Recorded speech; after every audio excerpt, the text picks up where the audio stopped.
Hello, everybody. It is Tuesday night, and Happy New Year 2022. Wow. Feels just weird to even be able to say that. um, this is totally insane that it's 2022. But anyway, this is our first week kicking back off with our broadcasts starting for 2022. Hope that you'll be joining us tonight. If you're not on with us live tonight, that you'll be watching this later. And I know for a lot of you that's the case because there's all kinds of stuff going on. It seems like every night of the week now. But anyway, if you are with us tonight, feel free to post comments or ask questions. And thank you for being here. As usual, I will start this off by asking my every week ask, right? Go to Justify, JUSTDEFY.org. We have a small donor committee that supports candidates who are committed to our values. And what are those values, you ask, right? Those are our conservative values of individual liberty and prosperity, growth, our amendments, protecting our Constitution and our constitutional republic. So in short, right? But anyway, small donor committee collects $50 a year. That's not that much from each donor. Most people spend more than that at Chick-fil-A on a dinner for four. So again, get to justify.org and click on that small donor committee. Tonight, I am really happy to be talking with Jewels Gray, who was the first conservative candidate to register for our new congressional district, Congressional District 8, and really excited to be talking with her a little bit tonight. So Jewels, if you want to introduce yourself and tell everybody a little bit about you, and then I have some questions for you. Of course, absolutely. And obviously, thank you so much for having me, Cynthia. This opportunity is tremendous, and I really, really do appreciate you having me on. My name is Jewels Gray, and as Cynthia mentioned, I was the first to file for candidacy in Colorado's newest congressional district, CD8. What does that mean? So Colorado got a new district, and I'm going to be the first congressman of that district. We're officially now in our election year and things are ramping up. So it's getting a little crazy. Calendar's filling up fast. And I'm a single mom of two great kids, Johnny and Presley. And I'm a small business owner, but I have been for the past 16 years. I've worked a lot of jobs over my time in the workforce in different industries, from service to medical office and professional capacities like that, to management. And like I said, I've been owning my own business for the past 16 years. So I've had full staff. I've been in the service industry. I'm a professional photographer, so I work in events. And especially after COVID last year and seeing how things were decimated, I am lucky, one of the lucky ones, to still be in business. So I'm very thankful for that. And that's part of my fight in running for Congress. Wonderful. Very good. Thank you. Well, I was so excited when we got the 8th Congressional District, and I happen to live in the 8th Congressional District. I've lived in this north part of town my entire life. So I'm a Colorado native, but I've lived pretty much in the North Metro area, and I've been here in where I'm at in Thornton now for, oh my gosh, how long is it? 16, 17 years, something like that. So I was so excited to see CD8 encompass that area in the northern part, because I don't know if anybody else, if you live out here, maybe you're aware of it, but this part of town has just been like picked apart for a long time between little fingers of CD7 and part of CD6 and all this stuff. And I feel like it's never been representative of this area, like of Adams, Adams County and North Adams and South Weld County and that part that's in here. And now I'm like, yay, we have our own district, which is totally awesome. Because again, I've never felt like, when we had 6 and 7, it was like 7 was Jeffco and 6 was, it felt like Aurora. South. Yeah. And it just never felt like we had it. So this is really awesome. So, well, it's the fastest growing area of the whole state. It is. It is, absolutely. And it's also a very diversified area in terms of the demographics, in terms of age, in terms of culture. It's Mm-hmm. also very diverse in terms of business of the industries that you're seeing. I mean, between the southmost part of the new district all the way up north, it's just incredible the amount of diversity. It's also incredible the amount of industry that actually comes out of that area. Right, There's a right. lot in CD8. So There is. well, so let me just ask you, with talking about that, industry and different things, I've happened to run into you a couple times when we've been out. Like I ran into you at the IPOC meeting over in Adams County and some stuff like that. So I know you've been out and about a lot. Tell everybody a little bit about some of the groups you've been visiting and what you're hearing from people, what they want, what they need, and just kind of all of the different groups, industries, and things like that that you've been visiting with. Sure. Yeah. Well, and like you said, this district is incredibly diverse. So when we look at the district, it starts in Commerce City, it goes all the way up to Weld and Greeley. So that being said, let's take Commerce City, it's a lot of industry. It's a lot of there's oil and gas, there's storage, there's trucking, there's sand and gravel, there's all of these industry things. They have huge lots. Well, what's going on with that and the IPOC group is that Adams County, the commissioners and the planning commission got together behind closed doors and decided that they were going to come up with this new comprehensive plan to basically rezone Commerce City and make it so that all of these companies, all of these industries, and the ones that have these huge properties for storage and to run their business, is that they were going to cut that size down to 25% of what they have, basically running people out of town. Mm-hmm. Think about sand and gravel, right? They have these huge piles of materials. They can't have outdoor storage of the capacity that they've been operating on for years. Yeah. So they made it through 2 phases of this plan until some of these business owners found out about it, and they formed their own group to fight back against these county commissioners and this comprehensive plan, because they don't want to be run out of town, right? So we're working with Brandon Sand and Gravel, and their trucking company that they contract with, and they're basically saying that, if they were to move to, say, Sterling, what does that mean for their business? Increase in transportation times, increase in gas, right, to run their trucks. And how are they going to get staffing? They employ over 600 people around the metro area. Getting those people to commute to Sterling is not going to happen. So now we have people, up to 600 people around the Denver metro out of work because of this comprehensive plan. So I love that they formed this IPOC group. It's the Industrial Property Owners Consortium, to fight back against this and work with the county to keep their businesses in Adams County, which is phenomenal. I absolutely commend them for doing that. Mm-hmm. So I've been talking to them. I've been meeting with parent groups, because now parents have to co-parent with the government on masking and curriculum and all of these socialist healthcare policies that are infiltrating into our curriculum, and it's just disgusting. Everyone is completely fed up with it. I've been meeting with the NFIB. So NFIB is the National Federation of Independent Business, and I'm on their leadership council. So what they do is they lobby the legislature on behalf of small business. And I am so thrilled to be on their leadership council, because they give small business a voice on Capitol mm-hmm. Hill in Congress. And to be on their team is just tremendous. And I have to speak on behalf of, obviously, myself, all of my colleagues in the event and wedding industry, all of my friends that I used to work with in the music business, all the restaurants. I mean, it's countless, the amount of small businesses that they represent. So yeah, they're tremendous, and anyone can be a member. So if you're not, check them out. They're awesome. I've been meeting with different House districts and just talking to different groups of people, different demographics.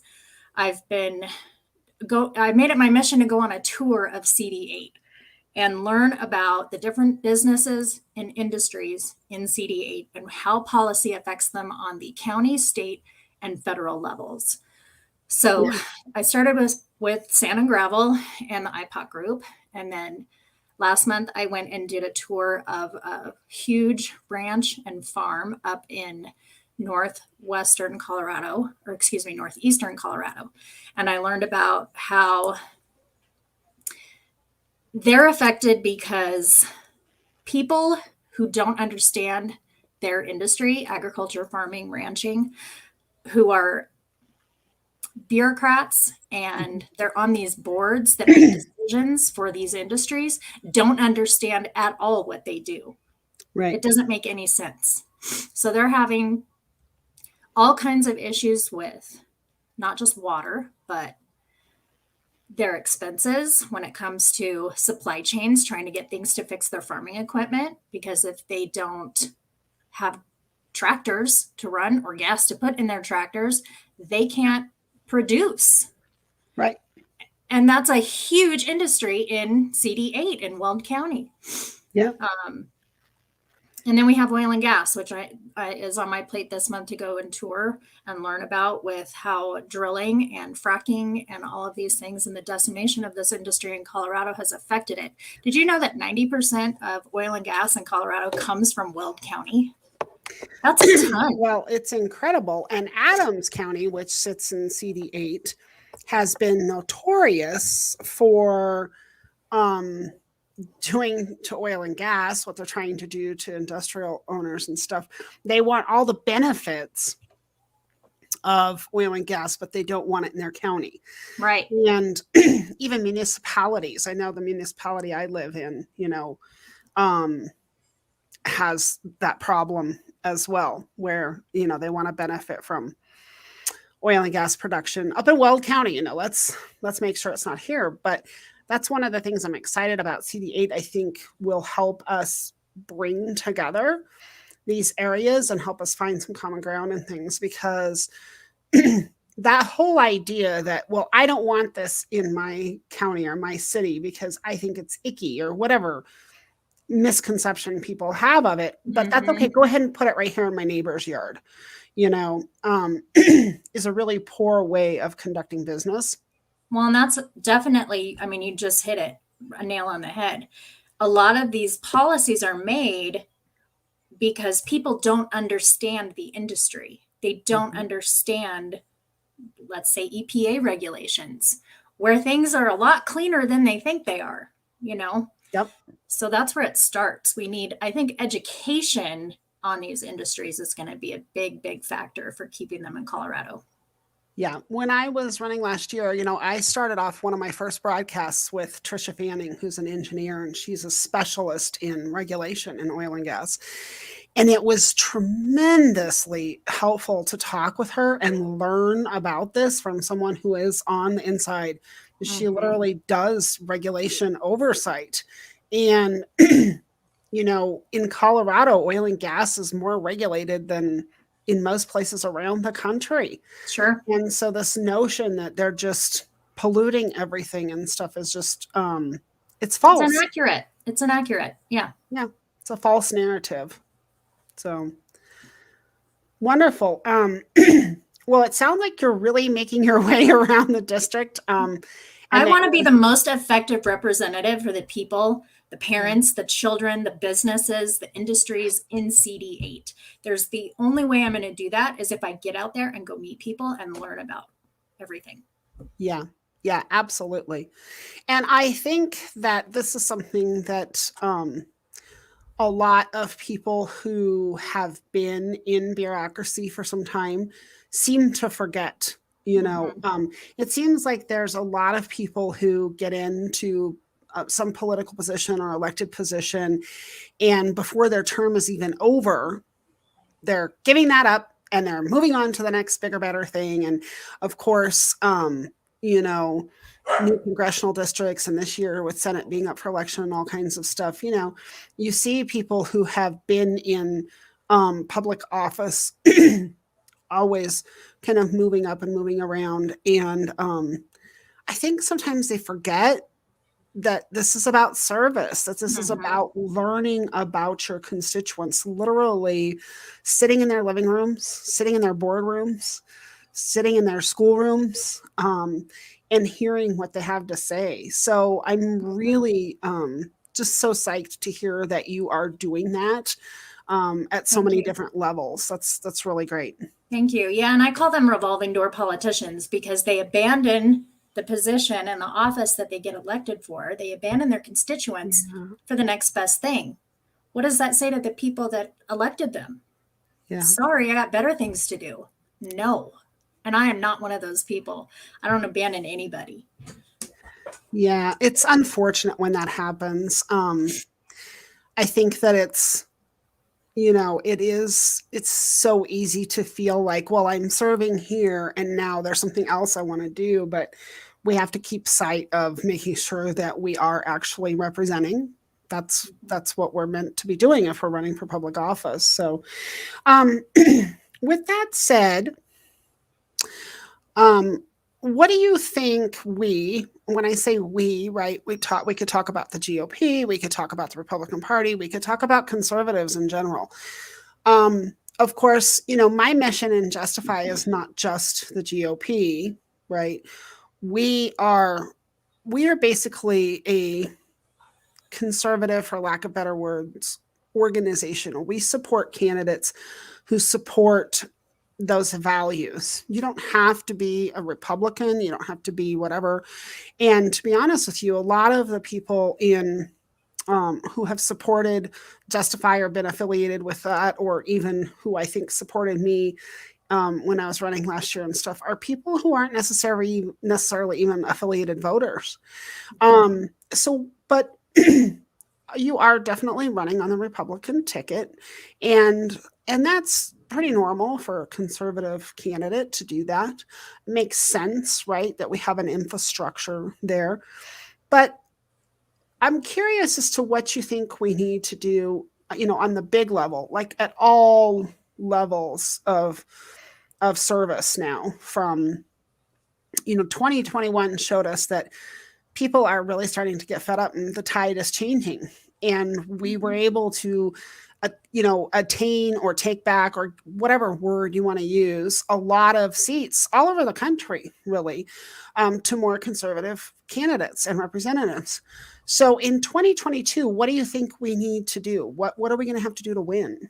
Right. Well, and I think in general, our society is moderate right leaning, I more agree. conservative values. Maybe not necessarily in all of Colorado, especially Denver, but in general, generally speaking, I think that's what the landscape looks like. So, in talking about these different things that I've been doing and these different groups that I've been meeting with, I've had a table at several gun shows, and I've been talking to a lot of veterans, a lot of gun enthusiasts, a lot of just regular normal people, and the feeling is pretty much the same, where Republican is a dirty word because they're tired of these do nothing Republicans that sell us out with the Democrats and don't have our backs, or they don't do anything. You never even hear from them, right? Right. So I like to say I'm more of a conservative patriot. Yes, I'm registered Republican. Yes, I'm running on the Republican ticket. Yes, I believe in Republican values. But a lot of people are tired of that. And so what I tell them is that they just want somebody to represent them. They want somebody to have their back. And so a lot of people aren't even registered Republican at these gun shows. They're veterans, they served, but they're unaffiliated because they're tired of both parties. They're tired of the fighting. They're tired of nobody getting anything done. They want unity. They want people to work together. So that's where a lot of the unaffiliateds come in.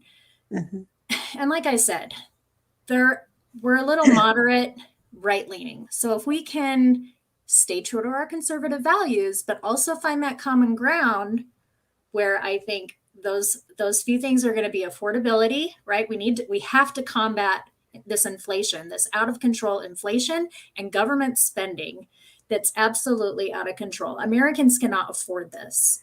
Well, we have to put people to work for that to happen. Right. We have that's to a make, whole other topic. we have to make working more attractive than sitting on the couch. And not being fired for not having not having the vaccine, right? Or whatever. Right. At this point. Right. Mm-hmm. We want safety in our communities, right? We want to know that our car is going to be in our driveway when we go to work in the morning, that our catalytic converter hasn't been stolen when we go into the grocery store, that when we go to the movies or whatever it is, that someone's not going to pull out a gun and start shooting up the place. Right. I believe in the Second Amendment. I believe in being able to protect ourselves. And the other thing is with our families and our kids and our schools, we want to know what's being taught in our classroom to our children. And we don't want to co-parent with the government, like I said earlier. So I think on those 3 to 4 big ticket items, I think that's really where we can find some common ground. I think it's really funny when you say that. I think most people are really kind of moderate right leaning, because one of the things that I've discovered in the last couple of years in talking to people, and this has been something I've noticed in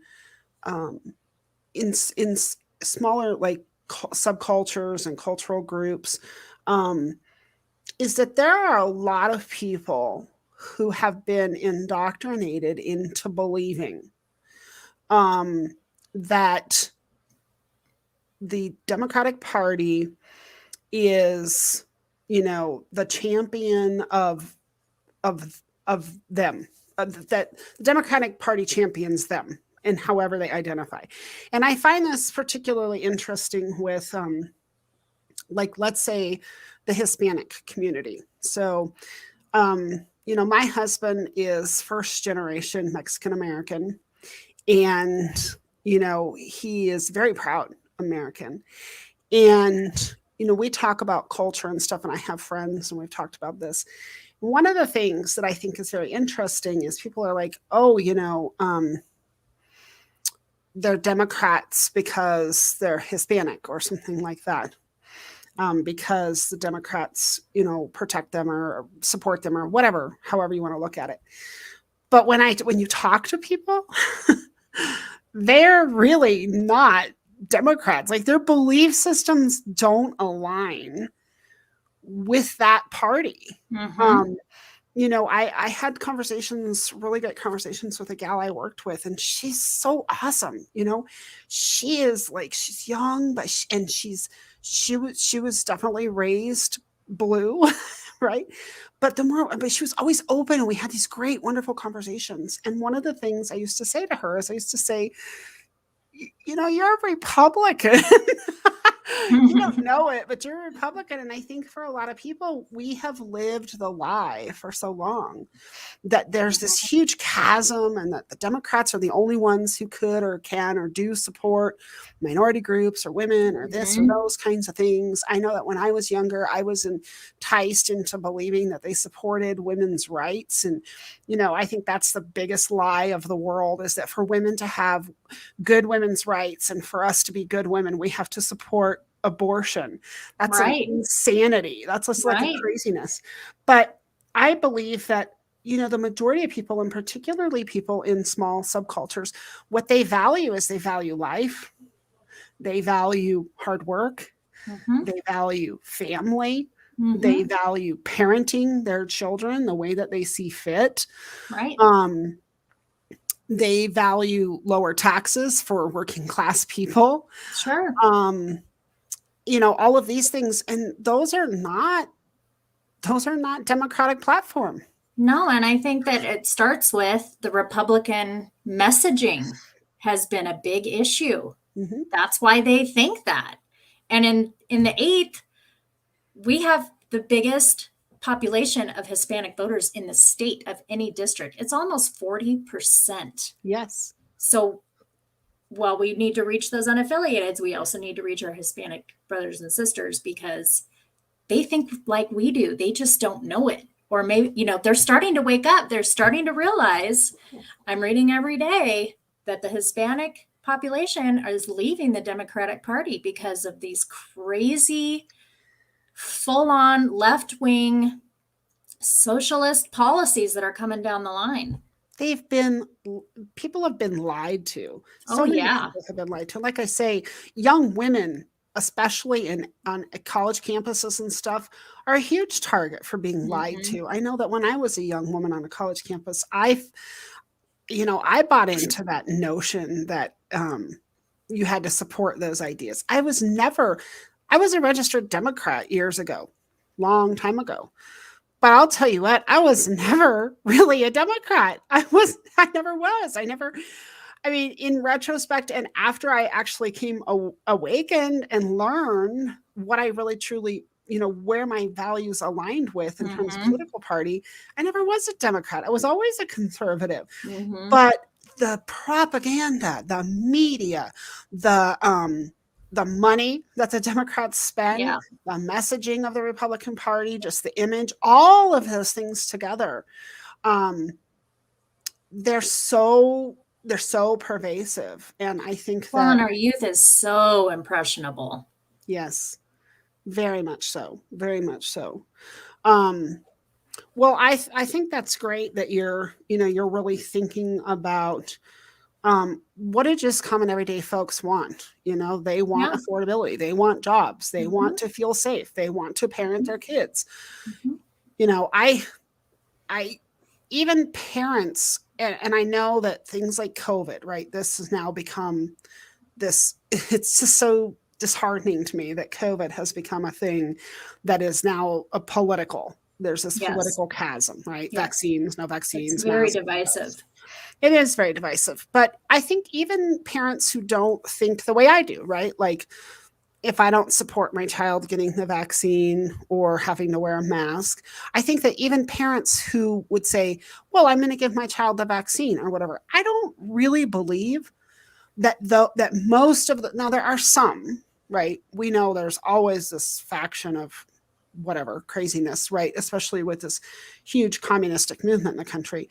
But I don't think that every parent who believes their child should have the vaccine believes I should be forced to give my child the vaccine, That's the thing. right? We should have the choice. Right. I believe in freedom over force, Yes.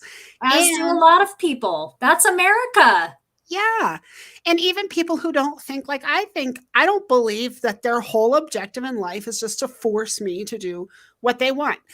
Sadly, there is a group of people that want to force everybody to do what they Yeah. want, and they overshadow, and they've turned something as, I hate to say simple because I don't want it to sound like I'm oversimplifying COVID itself or the virus, right? Because obviously it's a real virus and Yes. people have become very sick and people have died from it and things like that.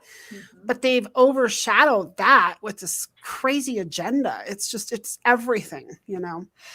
I'm glad Right. that you're meeting with parent groups as a parent myself and just constantly dealing with what my son brings home from school and says to me on a regular basis, and the suffering sometimes that he has because of what goes on at school. Oh, yeah. It's That's so where it important. started for me, seeing this in my own kids. And I'm sorry, but no, Yeah. not having it. And my Yeah. kids are in DPS. So I've spoken out at plenty of school board meetings with them. And, they've called me Yeah. all kinds of wonderful names. Well, be careful if you talk in a school board meeting. They might raid your house or Oh, I arrest you. know. Oh, well, a domestic terrorist over here, right? Yeah, exactly. um, so I heard you talk about affordability. I know you've been focusing a lot on economic growth. Mhm. I'm sure as a small business owner yourself, that's important. I know I've Oh my owned God. 2 or 3 businesses myself throughout my life. And um, I will say there is one thing that I really do appreciate about you being a small business owner and having done what you've done is there is so much about our economy, about our tax structure, how we're taxed and everything that you literally will never understand until you have written paychecks, until you have Mhm. owned a business, and until you have paid those business owner taxes, and until you have had to write a check to an employee knowing it meant you wouldn't get paid. Yeah, And that is a really big deal when it comes to understanding our economy and our tax system. absolutely. And I'm getting taxed to death as a small business. I Yeah. have to pay employment taxes, unemployment taxes, sales taxes. Um, what's the one I just had to pay? Oh, asset taxes. That's a fun one. Yeah. And now income taxes, since we have the the end of the year and my quarterly taxes, and the IRS is saying that I'm on the hook for $3,000 because I paid a quarterly 941 last year every quarter, but because my accountant filed a 944 for the year, I now have to pay that, even though you don't have to do both. Ugh. We Yeah. have to simplify our tax code. Yeah. It's unbelievable how bad it is. What I loved when I was a restaurant owner is when I got the notice from the city that I had to pay um, personal equipment property tax. So Yeah. I had to, it's insane. So you buy in a restaurant, let's say you buy a stove. Okay. Now it's not the Mhm. same as buying a stove for your house, cost Mhm. wise and stuff like that, right? You buy a stove and you pay sales tax on that. And we pay a lot of sales tax. And you pay sales tax on that. And then as a business for the pleasure of using that stove, right? I pay a whole lot of other taxes um, that are, my responsibility. Then you get this thing in the mail and it says, now you have to pay an additional annual tax on your what they call, I don't remember, personal business property or something like that. Mhm. So That's then I the have to asset pay, tax I was talking about. yeah, then I have to Yeah. pay another tax on top of everything Yeah. else on the Never mind the equipment. depreciation for said equipment. Exactly. And the fact that I already paid 10% in sales tax on it. Right. Right. So, Not to mention FICA every time you do payroll. mhm, I mean, it's just never ending. yeah. Well, and like I said, there's an appreciation that being, a small business owner that you get and an understanding that you get that you're just not going to get otherwise. No. And I don't And think of it's all because, my opponents, every single one of them, Democrat or Republican, I am the only small business owner out of the wow, bunch. wow. And I think we need more of that in Congress than revolving door politicians that don't understand a budget. Yeah. Yeah, it's true. I agree. I agree. It is a very important factor for someone who is going to serve. And I believe that, in so many ways, that was the intent of our founding fathers is to have people come in who understand what it is our constituents are going through because they Right. live it and then they go and they represent and they Yes. do The their, House of Representatives. yeah, and they do their, I want to say tour of duty, sort of, but they do that and they return to the public, Sure. and And that's why I also believe in term limits. There's no yeah, way this should be a career. yeah. Well, if you can get that taken care of, Miss Gray, you're going to have everybody's vote. Well, I fully intend on fighting and working my butt off Yeah, because I've had to do it my entire life. And so I'm certainly not afraid. yeah.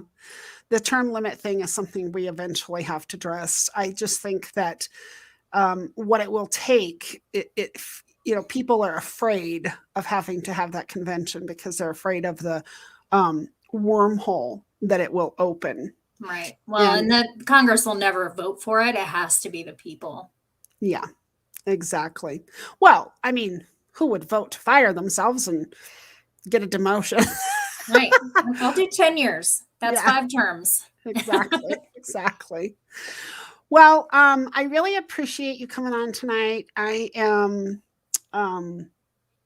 just so proud that you're out there touring and talking to people and listening and really taking on the role already as a candidate of representative and Thank paying you. attention to your constituents. I'm very Thank proud you. of that. It's a lot of work. I always tell everybody I have 2 full-time businesses right now and I don't sleep much, but that's okay. That's okay. You can sleep later. I'll sleep when I'm done. when I was younger and I'd say, "Oh my gosh, I just want to go to sleep." And my dad used to say, you can sleep when you're dead." Yeah, yeah. My grandpa used to say that. I'd be like, But that's the Okay. entrepreneurial spirit. You get up before everyone else does. You stay up later than everyone else does. You work harder than everyone else does. And that's how you get it done. Yeah. Well, I'm glad I got to see you on here. I was just going to tell another group of patriots and people who are doing some advocacy that we might as well start another steering group or something, because it might be the only way we get to see each other, because all we all do all the time is work Yeah, and gotta have fight a for our social life. cause. So, yeah. All right. Anything last that you'd like to tell everybody before we sign Just, off? like I said, the campaign's a full-time job. I could use all the help I can get. I need volunteers. We have lots of things coming up very, very quickly. The next few months are going to fly by, and I need all hands on deck, literally. So if you can volunteer, please go to my website. It's Jewels for Colorado. And then there's a form you can fill out that'll get you into our database. And we're going to start doing weekly Zoom meetings with our volunteer team so that we can just, set goals, hit those goals, recap, and hit the ground running, really. The other thing is I need donations. I can already see some of my opponents doing ads like on social media, so I could really use some funds to help get mine going. Obviously, staffing and marketing are where our dollars go, and we're very, very fiscally responsible with those dollars, because though dollars don't equal votes, we still need funds to fund this campaign. So that's going to help a lot. And then also just share me with your friends and family. Follow me on social media. I'm on pretty much every single platform. TikTok is coming soon once I figure it out. And then, just tell everyone you know about me that I really got to get my name out there. Name ID is huge. Well, if you need some help with TikTok, I'll send you my 13-year-old son who snuck it onto his phone. Hired. And we'll get him working for you on there. If he wants to be on TikTok so bad, maybe we can put it to some views. But anyway, it's crazy. So you heard her. Share this video. Share. I just want to say personally, I know Jewel, she, was involved with Justify. She's been committed member of the Adams County Republican Party as well, committed donor to that party and member of it. And I also think that's very important. I think there are a lot of candidates out there who will run on this ticket who never step foot in a Republican Party meeting, who don't donate a penny to the Republican Party, aren't involved. That's right. They're not out there volunteering. Jewels was out when she was last year, when she was already a declared candidate in CD8. She was out campaigning for city council members in Westminster. That is dedication to our party and our platform and to our people. And I was supporting school board candidates too for that race. Big time. She supported our school board candidates. She supported city council candidates. She was running fundraisers for the GOP. I mean, during a time when she was campaigning, I can tell you, because I've been doing this long enough, most candidates don't do any of that when they are campaigning. Their sole and only focus is on themselves during their campaign. So it speaks volumes to Jewels' character. So thank you, Cynthia. I appreciate you saying that. And you know what? Most people who know me, who've either watched me, seen me, or know me in person, they know I won't say something nice. If I don't mean it, I'll just keep my mouth shut. Well, I might not keep it shut. I get myself in trouble a little bit for speaking too much truth, but I feel like where dues are necessary when it's the truth, and that's the truth. So, I want you all to take that into consideration when you are deciding where to place your support and help, and when you have that extra hour to make phone calls or go canvassing or do something. Get over to her website, jewelsforcolorado.com, and please help out. It's going to be a big year for elections. There are elections all across the board, from federal seats in Congress and Senate to state seats in Congress and Senate. And it's going to be a crazy year. So I wish you all the very best. Thank you. And that's another ask too, is that we need to really encourage everyone to vote in the Yes. primary, because not only do people not vote on a midterm year, they don't vote in the primary, and we need huge numbers to get back Yes. against the Democrats. We have to. So encourage everyone you know to vote in the primary, even if they don't think it matters. Just tell them to fill out their ballot, even if they don't think it matters. Yeah. Because it does. It does matter. But that tiny little bit of effort from every single person is valued and needed tremendously. Yeah. And when you cast your vote, make sure you're considering, when you cast your vote in the primary, make sure you're considering the long game. Okay. Right. That Right. candidate you're voting for needs to go out there and win. Right. It's not just your favorite Republican on that ticket.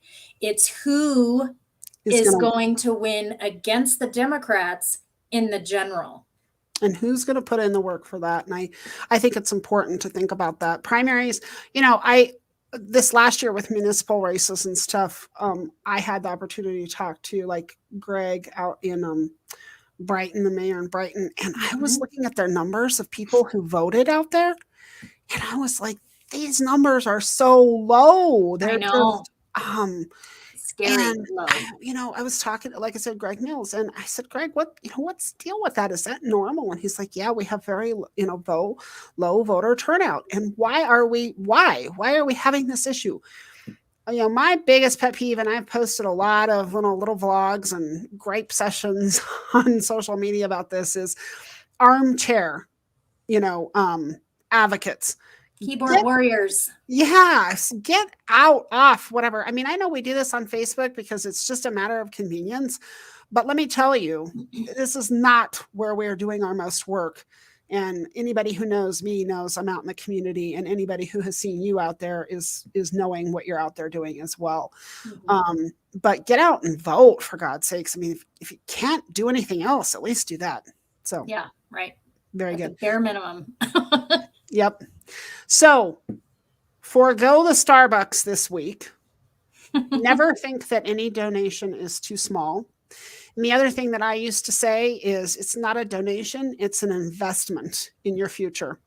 Most people will go out and invest money in all kinds of crazy new companies and stocks and things like that. Well, let me tell you something. If you go to jewelsforcolorado.com and you donate money there, you are actually investing. You're investing in your future, because actually the future of our nation rests on this year, whether or not we can get real representatives in and help make change for our country. So make an investment. And our state. Yeah. Yep. Absolutely. Well, thanks so much, Jules. Appreciate it. Thank you, Cynthia. You're welcome. You're welcome. Thanks, everybody who tuned in. I know a lot of people always watch us later. So if you have questions or things, make sure you get with Jules and submit a form on her website to ask those questions, or ask me. I'll pass them on. And go to justdefy.org and donate money. We support candidates like Jules and others who are committed to protecting and preserving our Constitution and our values. So thanks, everybody. Good night.